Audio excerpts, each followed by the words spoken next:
Halo, assalamualaikum warahmatullahi wabarakatuh. Perkenalkan, nama saya Willy Wildan Ramdhani dari kelas 2D Farmasi.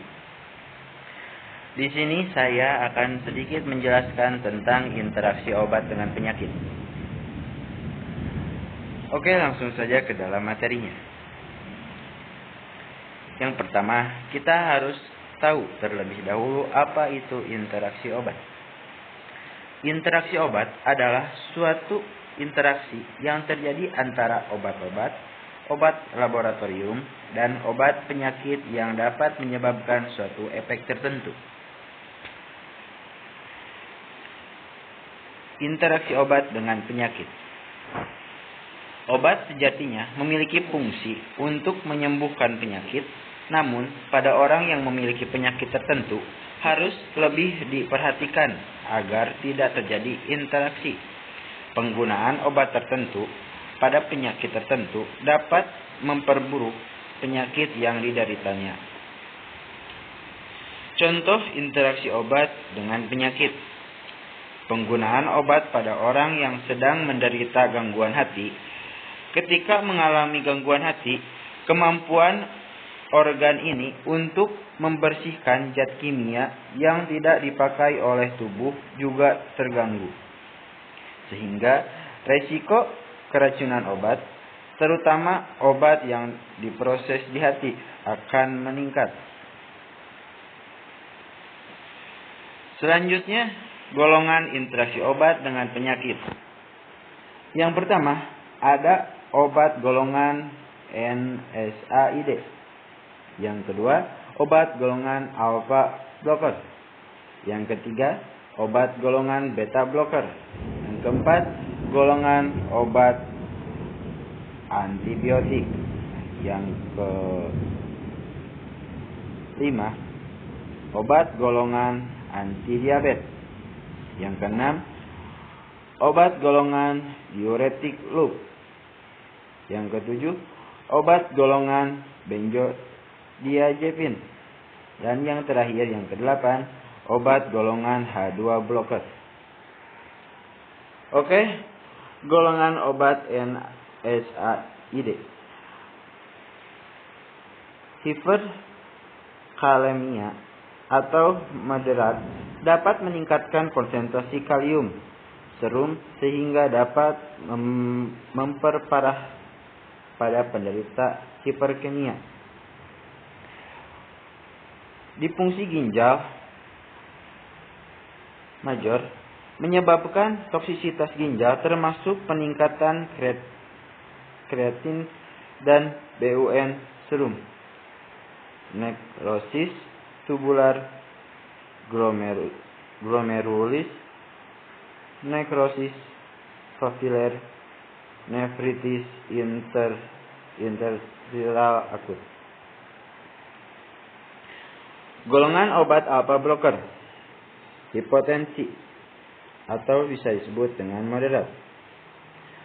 Dapat terjadi hipotensi ortostatik dengan siskop atau gejala pusing dan jantung berdebar. Yang kedua, penyakit hati disebut moderat. Obat golongan alpha blocker tidak dapat dimetabolisme pada penderita penyakit hati sehingga tidak dapat diekstraksikan sebagai metabolit aktifnya. Selanjutnya, golongan obat beta blocker. Yang pertama ada diabetes, dapat menghambat glikogenolysis yang dimediasi katekolamin sehingga menunda pemulihan agar glukosa menjadi normal. Yang kedua, penyakit arteri perifer. Terjadi efek inotropik dan kronotropik negatif pada jantung sehingga mengurangi curah jantung dan memperburuk gejala penyakit arteri perifer. Selanjutnya, golongan obat antibiotik. Kolitis mengubah flora normal usus besar dan memungkinkan pertumbuhan berlebih dari Clostridium difficile. Yang kedua, depresi sumsum tulang belakang dapat terjadi anemia aplastik dengan tingkat mortalitas yang tinggi akibat infeksi atau pendarahan. Selanjutnya golongan obat antidiabetes. Kekurangan B12 dapat mengganggu penyerapan vitamin B12 atau dalam kurung kobalamin dari kompleks faktor intrinsik B12. Yang kedua adalah penyakit kardiovaskular. Dapat menyebabkan kematian jika agen hipoglikemik oral diberikan kepada penderita penyakit kardiovaskular. Selanjutnya golongan obat diuretik loop. Yang pertama ada sirosis. Dapat terjadi perubahan mendadak keseimbangan cairan dan elektrolit sehingga memicu encephalopati, hepatik hingga koma. Yang kedua, kekurangan elektrolit pada dosis tinggi dapat mengurangi kalium dan magnesium sehingga menyebabkan aritmia jantung dan henti jantung. Selanjutnya golongan obat benzodiazepin.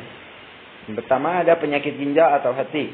Hasil metabolismenya menjadi metabolit yang lemah aktif, aksi pendek atau tidak aktif karena golongan benzodiazepin di metabolisme di hati dan diekspresikan dalam urin. Yang kedua ada gangguan paru-paru.